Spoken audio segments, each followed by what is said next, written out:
வணக்கம் மக்களே. Bigg Boss Tamil season 9 Sunday episode ரொம்ப சூப்பரா முடிஞ்சது. சாட்டர்டே எபிசோட்ல எல்லாருக்குமே சாட்டிஸ்ஃபையா இருந்திருக்கும். பார்வதி கமருதீன் 2 பேருக்கும் ரெட் கார்டு கொடுத்து வெளியே அனுப்பிட்டாங்க. இதுக்கப்புறம் இந்த வாரத்துல எலிமினேஷன் இருக்காது அப்படின்னு சொல்லி தான் எல்லாருமே நினைச்சிட்டு இருப்பாங்க. ஹவுஸ்மேட்ஸ் அப்படிதான் நினைச்சிருப்பாங்க, மக்களும் அப்படிதான் நினைச்சிருப்பாங்க. இந்த சீசன்ல ஒரே நாள்ல 3வது எவிக்ஷன் நடந்திருக்கு. சண்டே எபிசோட்ல யாரு வெளியே போனாங்க அப்படின்னா சுபிக்ஷா தான் வெளியே போனாங்க. சுபிக்ஷாவை எலிமினேட் பண்ணது எனக்கு ரொம்ப ஷாக்கிங்கா தான் இருந்தது. சொல்ல போனா சுபிக்ஷாவுக்கு அது ரொம்ப ஷாக்கிங்கா தான் இருந்தது. ஏன்னா ஃபர்ஸ்ட் எலிமினேஷன் இருக்காது அப்படின்னு தான் நோ எலிமினேஷன் அப்படின்ற மாதிரி தான் எல்லாரும் நினைச்சிட்டு இருந்தாங்க. சும்மா விஜய் சேதுபதி பிராங்க் பண்றாரு அப்படின்ற மாதிரிலாம் நினைச்சாங்க. மக்கள் மத்தியில நல்ல ஒரு வரவேற்பு இருந்தது அப்படின்னே சொல்லலாம். சுபிக்ஷா வரும்போது மக்கள் கொடுத்த ரெஸ்பான்ஸா இருக்கட்டும், விஜய் சேதுபதி அவர்கள் சொன்ன வார்த்தைகளா இருக்கட்டும், சுபிக்ஷா மேல நீங்க 1000 விமர்சனங்கள் வைக்கலாம். அவங்க பீட் பாக்ஸ் பண்றாங்க, இரிட்டேட்டிங்கா இருக்கு, இந்த மாதிரி நிறைய விமர்சனங்கள் நீங்க சுபிக்ஷா மேல வச்சாலும் இந்த கேமுக்கு அவங்க ஜெனியூனா இருந்திருக்காங்க.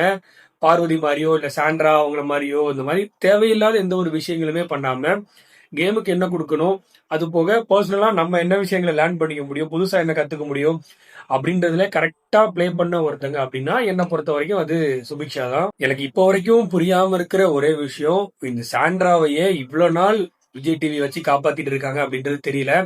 எனக்கு தெரிஞ்சு இந்த கேமுக்கும் சரி, மக்கள் பாக்குறதுக்கு என்டர்டைனிங்காவும் சரி, பெருசா எதுவுமே பண்ணல, பெருசா இல்ல ஒண்ணுமே பண்ணல அப்படின்னா அது சாண்ட்ரா மட்டும்தான். அவங்க வந்ததுல இருந்து இப்போ வரைக்கும் 3 தடவை பேனிக் அட்டாக் ஆயிருக்கு, 2 தடவை கதறி கதறி அழுதுருக்காங்க, நிறைய இடத்துல பார்வதியை கொளுத்தி போட்டிருக்காங்க. இதை தவிர அவங்க எதுவுமே பண்ணல. சாண்ட்ரா மாதிரி கண்டஸ்டன் கூட கம்பேர் பண்ணும்போது சுபிக்ஷா ரொம்பவே சூப்பரா அவங்களோட வேலையை கரெக்டா பண்ணிருக்காங்க. அதுல எந்த ஒரு மாற்று கருத்துமே இல்லை. ஸோ திங்கக்கிழமை எபிசோடுக்கான ப்ரோமோ எல்லாமே வந்துருச்சு. சர்ப்ரைசிங்கா வியானா உள்ள என்டர் ஆகுறாங்க. எதுக்கு வராங்க அப்படின்னா வியானாக்கு ஒரு டாஸ்க் கொடுத்துருக்காங்க பிக் பாஸ்ல இருந்து. என்ன அப்படின்னா ஹவுஸ்மேட்ஸ்ல இருக்கிற 2 பேர், யாராவது ஒரு 2 பேரை மண்டையை குழப்பி விட்டு மைண்ட் வாஷ் பண்ண வச்சு உங்க கூட நீங்க வெளியே கூட்டிட்டு வந்துடணும். இது நிஜமா உண்மையா? அப்படி நிஜமா வெளியே கூட்டிட்டு போயிருவாங்களா இல்ல சும்மா சொல்றாங்களா அப்படின்றது எனக்கு தெரியல. ஆனா வியானா வந்த வேலையை கரெக்டா பண்ணிட்டாங்க அப்படின்றது மட்டும் தெரியுது. ஸோ இப்போ இருக்கிற ஹவுஸ்மேட்ஸ்ல எமோஷனலா யாரு பிரேக் டவுன் ஆவா ஒருத்தரை பத்தி சொன்னா அப்படின்னா கண்டிப்பா விக்ரம் தான். சாண்ட்ரா நடிப்பறக்கி அவங்களுக்கு இந்த மாதிரி ட்ரிக்ஸ் எல்லாம் தெரியும். அவங்க எப்படி இந்த மாதிரி வலைகள் எல்லாம் விழாம தப்பிக்கிறது அவங்களுக்கு தெரியும், சிக்க மாட்டாங்க. ஸோ வியானா என்ன பண்றாங்க அப்படின்னா விக்ரம தான் ஃபர்ஸ்ட் அப்ரோச் பண்றாங்க.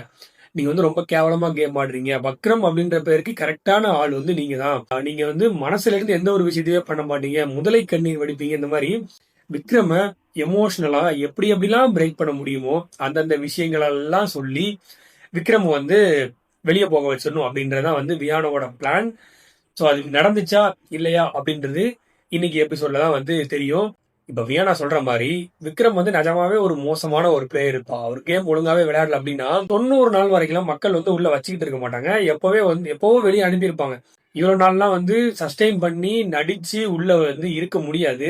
இதை விட்டா விக்ரம பிரேக் பண்றதுக்கு வேற ஆப்ஷனே கிடையாது அப்படின்னு வியானாவுக்கு நல்லா தெரியும். அதை கரெக்டா யூஸ் பண்ணிக்கிட்டாங்க. பாப்போம் மண்டே எபிசோட்ல என்ன நடக்குதுன்னு. So ticket to finale winner யாரு? அரோரா. அவங்களுக்கு விஜய் சேதுபதி அவரே உள்ள அந்த கிரவுன்லாம் வச்சு டிக்கெட் டு ஃபினாலே அப்படின்றத அங்கீகாரப்படுத்தியிருக்காங்க. ஸோ அரோராவோட கிராஃப் நீங்க பாத்தீங்கன்னு வைங்களேன், 0ல இருந்து அப்படியே ஸ்டெப் பை ஸ்டெப்பா இந்த 90 டேஸ் வரைக்கும் இன்க்ரீஸ் ஆயிருக்கு. ஃபர்ஸ்ட் 4 to 5 வீக்ஸ் வரைக்கும் அரோரா அந்த கேமுக்கு தேவையே இல்லை. அவங்க ஒண்ணுமே பண்ணல. நாமினேஷன் பண்ணும்போது எல்லாமே ரீசன் என்ன சொல்லுவாங்கன்னா அரோரா ஒண்ணுமே பண்ணல, அரோரா தேவையே இல்லை, அவங்க எதுக்கு இருக்காங்கன்னு தெரியல, இன்ட்ரெஸ்ட் இல்லாம இருக்காங்க. அதுக்கு அப்புறத்துல இருந்து துஷார் வெளியே போனதுக்கு அப்புறத்துல இருந்து அவங்களோட கேமே பீக் ஆயிடுச்சு. இப்போ டாஸ்க்ல இருந்து எல்லாமே நல்லா பெர்ஃபார்ம் பண்ணி முதல் நாளா பிக் பாஸ் சீசனோட ஃபைனல் வரைக்கும் போயிருக்காங்க. டைட்டில் வின்னர் ஆகுறதுக்கான எல்லா தகுதியும் அரோராவுக்கு இருக்கு. இது மட்டும் இல்லாம இன்னைக்கு நடக்க போற மண்டே எபிசோட்ல பணப்பெட்டி 2.0 அப்படின்ற டாஸ்க் ஸ்டார்ட் ஆயிருச்சு. ஒரு கார் நிப்பாட்டி இருக்காங்க. அந்த காருக்குள்ள ஃபர்ஸ்ட் ரவுண்ட் என்னன்னா 3 லட்ச ரூபாய் பணத்தை ஒளிச்சு வச்சிருக்காங்க. அது ஒவ்வொருத்தரா போய் கண்டுபிடிக்கணும். அதுக்கப்புறம் மொத்தமா போய் கண்டுபிடிக்கணும். யாரு அதிகமான பணத்தை எடுக்கிறாங்களோ அவங்க தான் வின்னர் அப்படின்ற மாதிரி ஒரு டாஸ்க் எல்லாரும் பயங்கரமா பண்ணிட்டு இருக்காங்க. ஸோ இந்த டாஸ்கோட வின்னர் யாரு அப்படின்றது நீங்க லைவ்ல பார்த்தவங்களுக்கு தெரிஞ்சிருக்கும். பார்க்காதவங்க எபிசோடு பாருங்க. நாளைக்கு நம்ம இந்த மண்டே எபிசோட்ல என்னென்ன நடந்துச்சு அப்படின்றத பத்தி டீட்டெயிலா பேசுவோம். சுபிக்ஷாவோட எவிக்ஷன் பத்தி, வியானா சர்ப்ரைசிங்கா உள்ள வர்றதை பத்தி, இந்த விஷயங்கள்லாம் பத்தி நீங்க என்ன நினைக்கிறீங்க?